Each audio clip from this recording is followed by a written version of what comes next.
today. We doing something different today. We are combat sport. MMA fight goes by the name of Jaytee, right? Yes, sir. You want to go ahead and introduce yourself? Yeah, man. I'm Jaytee, the Renegade. I'm a amateur MMA fighter. Fight for Dayton Vision MMA. Currently, I'm 2-1 with a 22-second knockout on my book. So we're looking to continue that into this year. So Good job, good job. Now, before we get started, you know what I'm saying? I was going to give the people a little highlight of what my boy working with about 20 okay, seconds, brother. okay. I lose my mind and I lose control. I see your eyes look through my soul. Don't be surprised, this all I know. I felt the highs and they feel like you. See a love like mine's too good to be true, and you too divine to just be mine. You'll remind. That is my boy. And that was Dayton Vision MMA, right? Yeah, that was actually recently. That was actually last week. Okay. Yeah, man. So let's get the interview started real quick.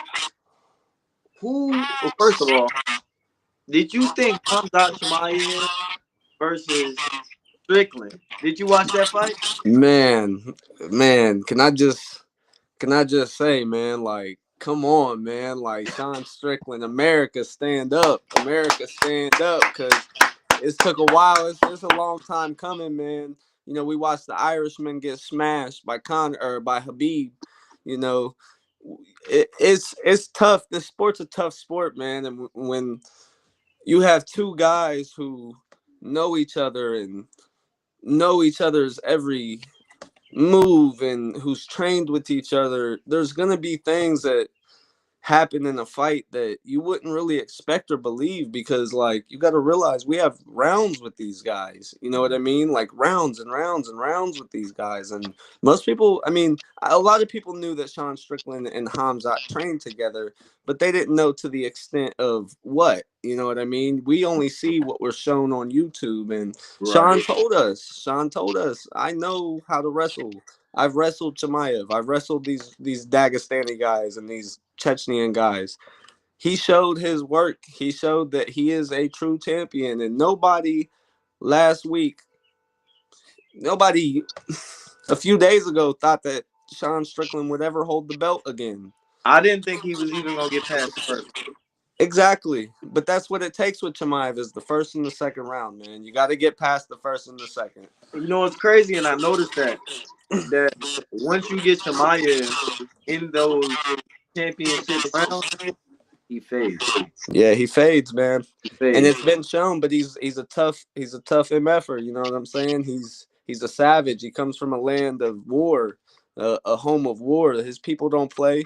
So respects and shouts out to Hamzat for even, you know, being able to lose. It's hard to lose, man. It's hard to lose, man. It's very hard to lose. And I don't say that as like it's hard to win or it's easy to win. No, it's hard to lose on your mind. So when you take a loss like that, and especially after all the talk they was talking, man, you know, he called himself a terrorist. He called himself a terrorist and said he was going to rip his head off. So, you know, and then Sean said some crazy things, and it's just like, you know, but that's our game. That's the fight game. They were selling the fight. Yeah, they were selling the Sell. fight. Yeah, they were selling the fight. So you know, just another question, just regarding UFC. Joshua Van, what you think about? That's one of he's becoming one of my favorite fighters. Being that that's my weight class, I see a lot of things, and Joshua Van is really good. When he fought Pantoja, I didn't really believe in him. Obviously the way he won wasn't the way that we want to win, or we want to, but a win's a win, and we take that how we take that. And he proved to me that he would be a hard fight. I'm a 125er. That would be a hard fucking fight right there, buddy. It'd be a fight. So, you know, being that that's my weight class, we're the most skilled weight class in my opinion. Talk that shit.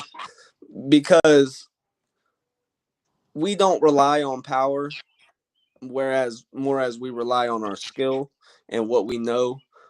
Because there isn't a whole lot of 125ers that have true knockout power. That's just what it is. So a lot of those fights go the full 5. I mean, that was a war. That Yeah. was a war. But notice how nobody went to bed. There was never a finishing moment. Oh yeah, that Um, agent had a chin on him. he had a chin on him, man, and that's another thing, man. These the different breeds of people. When That's you why I was become a like, fighter, you realize that there's certain breeds of people out here that ain't nothing to really mess with, man. Like a Mexican got a jaw on him. A Mexican got a jaw on him and a heart that you would never even think, bro. You know what I'm saying? That's just what it is. Those Chinese and those Japanese guys, bro, they're built the way they train and the way they're brought up, bro. They're literally built and bred for that shit. If you're gonna fight as a Japanese or a Chinese fighter, bro, they do some shit. yeah, Same but with the Cubans. I've noticed there's not been one except for Naoya Inoue to really come out on top worldwide. You know what I mean? Mm-hmm. They good regionally, but when they cross borders, American fighters, maybe some Dagestan fighters, you got a bunch of fighters that definitely take them out the game. And I've only seen one for the boxing Inoue really truly top that level. Yeah, and like I said, it's the different breeds of people, man. There's different level. There's levels to this game, and to all games, to all combat sports. There's definitely levels, and you learn them levels real quick. Real Not to quick. say that none of them are bad fighters or anything. It's just that there's always going to be a step ahead of you, and you got to be ready to face that. And it's hard. It's a hard sport. It's It dangerous. is. It gets tricky, man. It's So very when it tricky. when it comes to you, right before you're about to enter a fight, you said 2-1. What's going through the mind right before you enter a fight? How are you? What are you thinking about? Man, honestly, I try to clear my mind as much as possible. Um, I thank God for being there, because at the end of the day, without my creator, there wouldn't be, no possibility for me to stand. So I try to clear my mind and realize that, I signed up for these things and the person across me signed up for this. And, I do this every day. So it's just one of them things where you just kind of blank it all out. You step in there, you bite down, and you use what you've learned, That you part. know? That's a good response. Yeah. So with that being said, a lot of people when it comes to getting into a fight, they see a lot of the physical. When it comes to martial arts, the mental also plays a big factor. Hmm. How do you train mentally when it comes to a fight?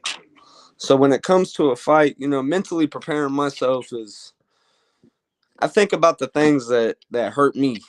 I think about the things that I'm dealing with in that current moment in that current stage of my life, and I use them things not as anger but as stepping stones to get me, to my next piece. Yeah. So when it comes to a cage fight, I don't walk into the cage with no anger. I Mm. walk into the cage with a confidence that I'm gonna one day feed my family. Um, I don't hate nobody. I don't want to hurt nobody. But at the end of the day, my skill is destruction, and this is the only clear path to destruction without true pain out here in this world for me. Yeah. Man. That's my reality, and that's the way I live. Mentally, I don't need a whole lot of preparation. I've been beat up my whole life mentally. From drug addiction with my mother, Sorry to hear that. not talking to my brother for years, petty shit,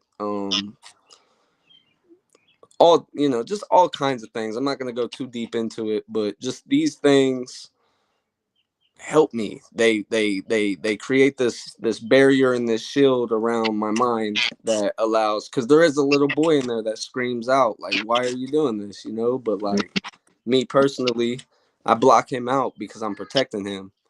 Mm. So That's just what it is. You know, I don't have to do a whole lot of mental preparation. When I step in there, I'm ready to go.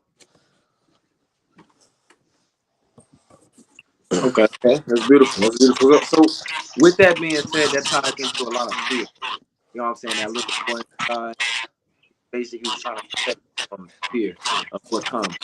So, with that being said, how do you deal with fear, especially you're about to step? Repeat that one more time. You kind of cut out, boss. My bad. So, how do you deal with fear, knowing especially you're going to step into some type of danger? Fear, fear. You have to have fear. You have to be fearful of a lot to Anticipate. to get through the fight. If you don't fear nothing, then you're not going to be able to attack the correct way. I feel like if I was non-fearful of a fight, then anything can happen to me. I use my fear as a jump. Like it's almost like a instinct. It's like a, oh, I fear that strike. Let me Yeah. strike Mm. back. I use my fear as it's more of an anxiety thing, like anxiety that the punch is coming, and or something like that. There's not a whole lot of fear. I was fearful. I'll say that I was fearful when I first started this. I was fearful that it wouldn't work. I was fearful that I would get lazy. I was Mm. fearful that I wouldn't pursue what I told myself and everything and everybody that I would do. I was fearful of them type of things. But once I got past, that, I was pretty set in stone with what I wanted to do with my life. So, you know, those were the only types of fears I really had. I know when I stepped into my first fight, I was just ready to go. I was like, man, I've been waiting to do this for forever. I got these people around me watching. Let's go, let's go, let's go. And that's just what it was. It wasn't a whole lot of fear. And mainly, I'll say this: it was because my dad was there, my first fight, and I can't lose in front of my dad. And I definitely can't. That's pops. Like that's who I look up to. So who am I to lose in front of my pops? Like I'm not going. I don't care who you are. I'm not losing. That's like Khabib, father's plan. Like my dad ain't got a plan for me, but I got a plan for him. So That part. That's beautiful. Because for yeah, me, when I first stepped into the ring, my fear was getting hit. And right. what I learned doing MMA, what it taught me was to face that fear. Mm-hmm. And it taught me not to face the fear of getting hit, but it taught me how to navigate it. It also Okay. taught me the different techniques of going towards that pressure. So with that being said, what has MMA taught you that you didn't expect when you first started? Um, I'm gonna double back a little bit on your last question before I answer that, and I'll say this about the fear. I left all my fear in the gym. Ooh. I made sure I I always, and this is not being cocky or nothing, but I'm 125, but I make sure that I try to spar with bigger guys. Um, I try to get hit. I know that seems crazy, but I try to get caught in some moments just to know like I can handle this or handle that or I can deal with this situation. So I tend to leave all my fear in the gym. There is fear. But I've hardened myself by this point to where it's no longer, it's more of a an instinct Mm. than it is fear. Now I'm sorry, can you ask me that second question one more time, boss? Yeah, what has MMA taught you that you didn't expect when you first started? Man, it taught me that it's taught me everything. It taught me who I was. It's taught me how to be a man. It's taught me how to be a father. It's taught me how to be a speaker and uh uh not just a shelled person who wants to fight, if that makes sense. There's a lot of Yeah. people out there who just shell up and they just want to fight, but they won't ever talk about how they feel or things like they don't do that. For me, MMA opened me up. Before MMA, I was I was you couldn't break me. You couldn't get nothing out of me. You can ask my dad that. I've kept so much from my dad. I've kept so much from people just because I just felt like my business was my business, but it would be about dumb stuff that people should know. You know what I mean? Like, oh, I went to the hospital because I'm not. And that's just an example. That ain't never happened, but it would be something like that. Oh, I went to the hospital because of this, but I didn't tell nobody, you know, and it the family needed to know, you know, things like that. I keep my personal stuff inside, but with MMA, I was able to express myself. I figured out how to express myself through coaching. Yeah, I fight and stuff, but after I, you know, get done and I'm teaching somebody how to do this or I'm teaching somebody how to do that, I couldn't teach nobody before. Mm. You know, I couldn't teach nobody nothing. It took me wanting to be better than who I am to want to teach somebody something. That's Before that, before that, if I had all these skills before I found MMA, I would have kept everything I know to myself. You know, and that's not right. When you know something, and especially to people you care about, people in your gym, people in your family, you know, express that and teach them what you know, whether it be MMA or life skills. You know, I learned that's the point I'm trying to make. The point is before MMA, I wouldn't give nobody the time of day for nothing. mm. After MMA, I found out how much I need people. Mm. That's beautiful. That's Yeah. so. What are you fighting for? I'm fighting, you know, honestly, that's a good question. A lot of the times I fight for many different reasons and I can't never just pinpoint one. I know I'm fighting to financially, you know, financially make sure my daughter is fine. And I know that for me this is the easiest route for me. Um Everybody has their own thing, you know. Everybody has their way of making money. Everybody has the career path to the end that they want to do.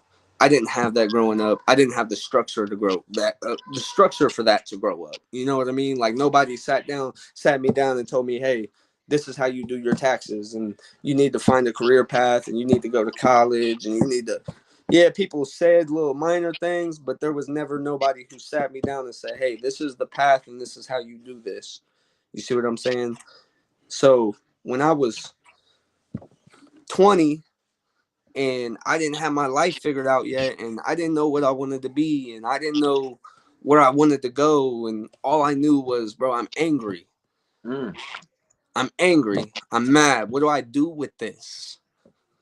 What do I do with this? So I stepped into the gym and I found out that this is, you know, this is where I want to be. That's why I fight.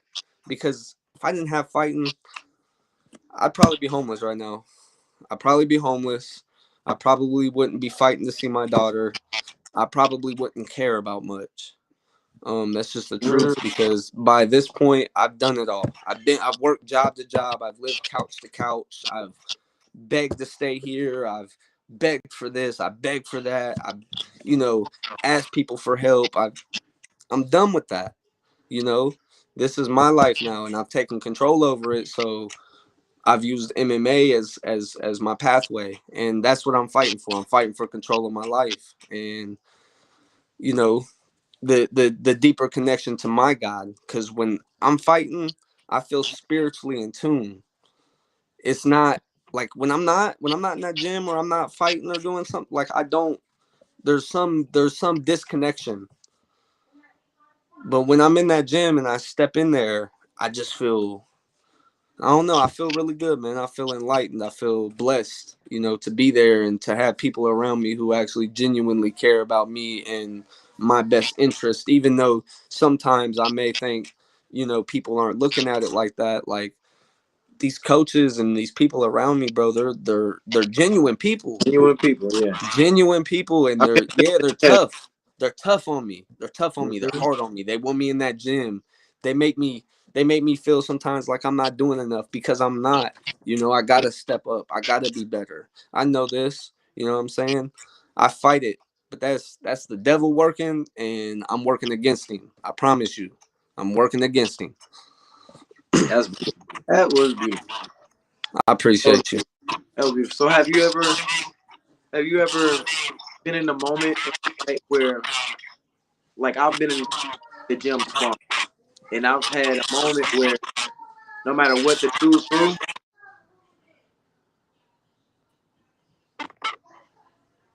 Oh, I lost you for a minute, boss. What'd you say?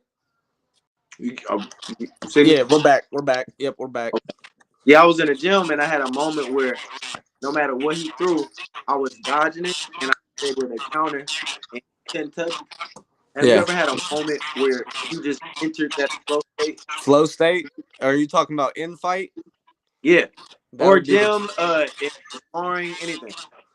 I mean, in gym, I catch a flow state all the time. That's where I work the best at is in the gym. You know, I have fun with my sparring. I always tell people, you know, if you're sparring hard, you're not really learning nothing because you're just using what you know. When you're having fun and lightly sparring and tapping and laughing and having fun, you actually get to learn your timing, your distancing because you're not stressed. You're not under More creative. anxiety of somebody punching you. Now in fight flow state, that would be the 22-second knockout, and you could just tell. I don't know if you could pull that up. It's on my Instagram. I can't on here. I gotta have the Yeah, no, clip you're already. good, but yeah. So that fight right there, the 22-second knockout, that was my most flowy fight that I've been in, and it just, that was the moment right there. That was my moment. It That was was my a good moment. And knockout. honestly, I didn't get the amateur KO of the year. And normally I wouldn't be salty about some stuff like that. But You man, felt like that going boy pro. had 3 convulsions. Now, shout out to him. But and the crowd went wild. I'm just saying we should double Oh, back on that. But yes, yeah. sir. Yes, sir. So, so another question: what's Okay. your favorite when you're in the gym? What's your favorite exercise to do? Is it the heavy bag? Is it mitts? Is it sparring? Is it some physical Man, I like training? shadow boxing. Shadow boxing is one of my favorite things to do in the world because you get to really work on what you're good at, and you also get to find your timing and flow, and you get to create scenarios in your head that might never occur in real life, but if they do, you might need to attack it a certain way. So the way Mm. I don't, a lot of people just be throwing punches when they're shadow boxing. They're not really even thinking about, yeah, they're not really thinking about what's in front of them. Put somebody there. Put somebody there. Make him throw shots at you. Get hit. When you're shadow boxing, get hit. I suck at shadow boxing. It's As one you of can them things. You'll get better though as you learn, and if you put somebody in front of you in your mind, you know what I mean. You'll start I, to be like, okay, yeah, oh, I'm slipping a punch. Oh, slip punch. It's just it's a mental thing. it's a So, Baki. I watch Baki. I don't know if you ever seen Baki. hmm You watch Baki? yeah. Baki does this thing where he imagines the whole creature and he's fighting like shadow boxing. Exactly like you described. Yeah, And yeah. I do that with the heavy bag only because the heavy bag when you throwing a punch, the bag is coming back with They momentum. come back Able at to, you. you Yeah, know. But yeah. at the end of the day, yeah, I feel you. I need to get better with the shadow boxing for sure. So, is there any advice you want to give to the average amateur out there that's wanting to do MMA, but they're Don't. nervous and they don't know what to do or where to go? Well, first, I would say don't take my route. Don't take a fight by yourself. Get a gym behind you. Go to one of your local gyms, Good wherever advice. it is. Pay their mat fee. You know, don't be a dick. Learn. Show you're learning, and then request a fight after a couple months. One thing I could say is as an amateur fighter, we're here to learn. This record absolutely means jack shit. So as a fighter, you should be learning. If you take a loss, don't let that discourage you. If you take more than one loss, don't let that discourage you. You take a lesson. I know fighters who made it to the UFC with like 10 plus losses on their amateur records. Um, it's just one of them things. This sport, you have to build yourself for it. You have to build your body for it, and the only way to do that is to fight. So unless you're a prodigy, you're gonna take a couple L's. Um, and it's going to take that to really push you through to the pros. Once you get to the pros, life is it, it gets really hard. The competition never gets easier. It's not one of them things where the competition gets easier. It only gets harder. So I mean, every Yeah, fight's going ask to be Charlie harder. Sinaloff. Yeah, you might get lucky every now and again and get a nice pool that works for you, but like 9 out of 10 times, you're fighting something that you're not really wanting to. A wrestler, if you're a striker, or if you're a striker or a wrestler, or vice versa. Same difference. But yeah, so just don't quit. That's my biggest thing. If you're gonna do it, don't quit. You know, train with the same people. And I'm very big on loyalty. So if you're training with a gym, be loyal to that gym, because those are the people that ride for you and are in your corner every single fight. You know what I mean? You get to switching corners up and switching coaches and gyms and this and that. You'll never know who's really there for you or not. So, and this game is crazy. It's a nasty game. It's a nasty world. The promoters are real nasty. They'll try to, Set yeah, you up. they try to set you up. You might not know who Get they you knocked working for. get knocked out real quick. They ain't gonna tell you it's a ninja. But yeah, so just don't quit. That's all. That part, that part. That was beautiful, man. That was beautiful. I really appreciate it. You have anything else that you want to give before you go? Uh, yeah, man. I just want y'all to be looking. I'm supposed to be putting a vlog together here soon. We're gonna be doing a gym vlog.